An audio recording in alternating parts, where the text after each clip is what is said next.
धन्यवाद देना चाहिए मोदी जी को, भारतीय जनता पार्टी को, जिन्होंने लगातार देश के जनमानस को इस बात के लिए खड़ा किया कि भाई देश का जो आज इतना बुरा परिस्थिति है उसका मूल कारण है वंशवाद और परिवारवाद की राजनीति।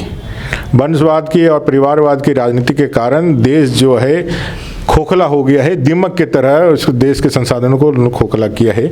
सरकार के पीछे आलिम फाजिल जैसे लोग लगे हुए हैं, आलमगीर आलम, हफीजुद्दीन अंसारी, ये उनकी सरकार है जो देश और व्यवस्थाओं में चढ़ी हुई है।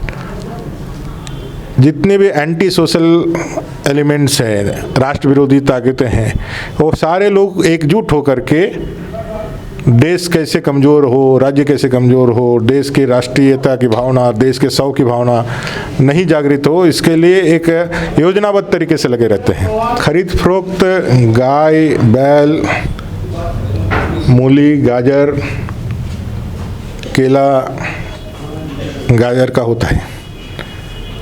एक सचेतन प्राणी जो माननीय विधायक हैं 3 लाख 4 लाख लोगों का प्रतिनिधित्व करते हैं, अगर उनको अपने ऊपर विश्वास नहीं है तो इससे ज़्यादा दुर्भाग्यजनक क्या हो सकता है।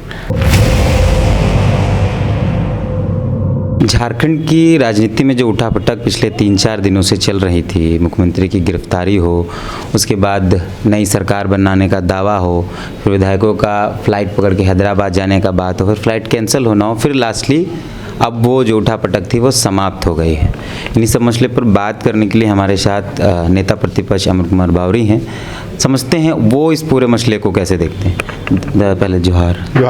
नई सरकार बन गई है, अब इस पर आप लोग का क्या है, पूरा जो सब कुछ चला पिछले 4 दिनों से? ये शुभकामना है माननीय मुख्यमंत्री चंपई सोरेन जी को। आपके पास जो समय है उसका लाभ झारखंड की जनता को मिले।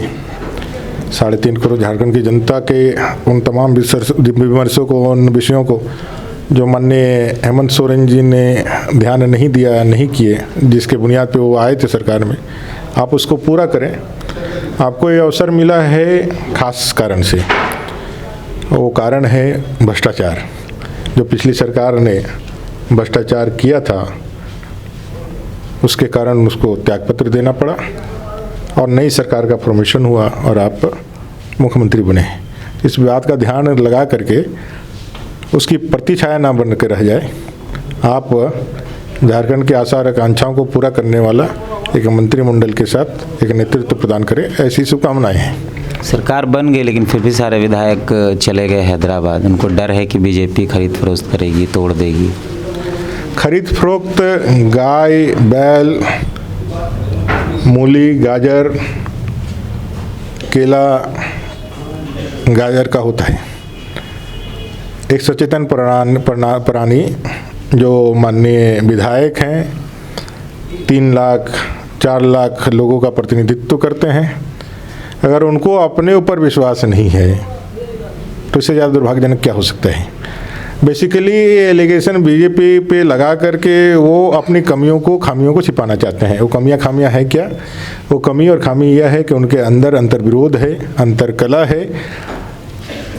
क्राइम इन पार्टनर, जो क्राइम है उसमें कौन कितना बड़ा पार्टनर रहेगा। जो लूट का जो इन लोगों ने सरकार बनाया था पिछले बार और अभी उसी को कंटिन्यू करना चाहते हैं। और लूट में किसकी कितनी हिस्सेदारी होनी चाहिए, कौन मंत्री पद बंद लेकर के लूटेगा और कौन किस जगह पे किस पद के साथ लूटेगा, ये उसके लिए उनके अंतर्द्वंद हैं, जिसको भारतीय जनता पार्टी के ऊपर वो लगा करके अपनी खामियों को छिपाना चाहते हैं। भारतीय जनता पार्टी से डरने का क्या विषय है? भारतीय जनता पार्टी ना किसी को कह रही है, ना किसी को कभी कहने गई है।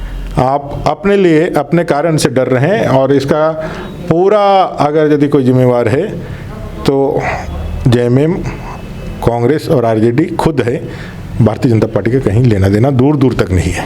जेएमएम की सरकार बनी है इस बार और पहली बार सोरेन परिवार से सत्ता बाहर निकली है। क्या विधानसभा जो सत्र, अभी विशेष सत्र आएगा, फिर जो बजट सत्र आएगा, उसमें कुछ नया मंजर मिलेगा देखने को? धन्यवाद देना चाहिए मोदी जी को, भारतीय जनता पार्टी को, जिन्होंने लगातार देश के जनमानस को इस बात के लिए खड़ा किया कि भाई देश का जो आज इतना बुरा परिस्थिति है उसका मूल कारण है वंशवाद और परिवारवाद की राजनीति। वंशवाद की और परिवारवाद की राजनीति के कारण देश जो है खोखला हो गया है, दीमक की तरह उस देश के संसाधनों को खोखला किया है।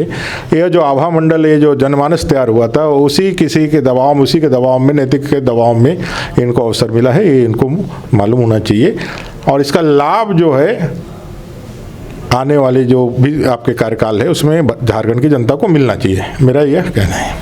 हेमंत सोरेन नहीं है, लेकिन जो लोग पहले से इनके इर्द गिर्द थे, जैसे सचिव के तौर पर, प्रधान सचिव के तौर पर विनय चौबे थे, महाधिवक्ता के तौर पर राजीव रंजन मिश्रा थे, वो तमाम लोग फिर आ गए। तो क्या सिर्फ सत्ता का चेहरा बदला है और इर्द गिर्द तमाम लोग वही रहे?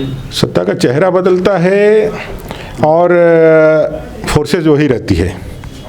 फोर्सेज जो है ना, वो हेमंत सोरेन जी भी नहीं है, वो आपका जो है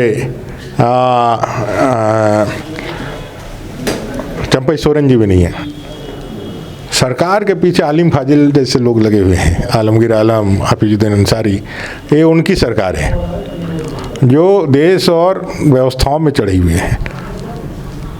जितने भी एंटी सोशल एलिमेंट्स हैं, राष्ट्र विरोधी ताकतें हैं, वो सारे लोग एकजुट होकर के देश कैसे कमज़ोर हो, राज्य कैसे कमज़ोर हो, देश की राष्ट्रीयता की भावना, देश के सौ की भावना नहीं जागृत हो, इसके लिए एक योजनाबद्ध तरीके से लगे रहते हैं। और ये ताकतें ही हैं जो मुखौटा के रूप में लोगों को इस्तेमाल करते हैं और फिर पीछे से बैकअप दे करके वही चले। तो वो ताकतें तो रहेंगी ही और हमारी लड़ाई, राष्ट्रवादी ताकतों की लड़ाई उन्हीं से है।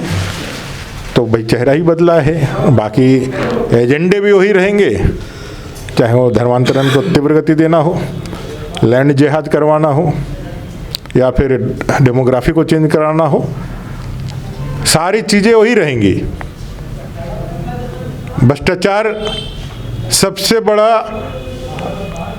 दाना होगा, माने कि लोभ होगा, लोगों के ज़मीर को खरीद करके लॉन्ग टर्म में इस झारखंड को, इस देश को फिर वापस घुटनों पे रेंगने के लिए मजबूर करना, जो भारत आज से 10 साल पहले था, उस देश की ओर ले जाना और भारत के बढ़ते कदम को रोकना, ये इनका विचार है और वो आगे भी रहेगा।